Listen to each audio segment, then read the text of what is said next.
بسم الله الرحمن الرحيم الحمد لله وكفى وسلام على عباده الذين اصطفى أما بعد فإن أصدق الحديث كتاب الله وأحسن الهدي هدي محمد صلى الله عليه وسلم معزز السامعين وناظرين السلام علیکم ورحمۃ اللہ وبرکاتہ۔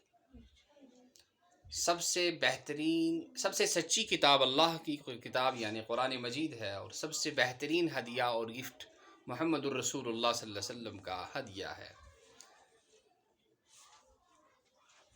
حروف تہجی کی ترتیب پر پیش کی جانے والی احادیث کا گلدستہ آپ کی خدمت میں پیش کرنے کی سعادت حاصل کر رہے ہیں۔ اللہ سے دعا ہے کہ عمل کی اور نشر و اشاعت اور دوسروں تک پہنچانے کی اور صحیح طرح سے سننے کی توفیق نصیب فرمائے۔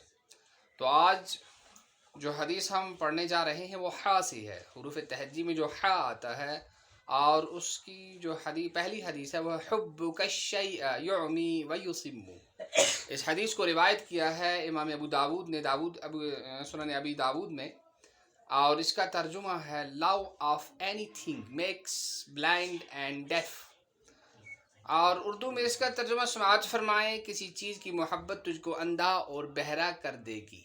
یعنی محبت جو ہے نا وہ اندھا اور بہرا کر دیتی ہے، نہ محبوب کے عیبوں پر نظر پڑتی ہے اور نہ اس کے خلاف کوئی بات سننے کو آدمی گوارا کرتا ہے۔ اور کشمیری میں اس کا ترجمہ سماعت فرمائیں کن چیزوں کو محبت چھو اچھن ہند گاش تھکراوان تو کنن زر پاوان، اور پہاڑی میں اس کا ترجمہ سماعت فرمائیں کسا چیزہ دی محبت اکھیاں کو انیاں تک کنن کو ڈورے بڑھا چھوڑ دیا۔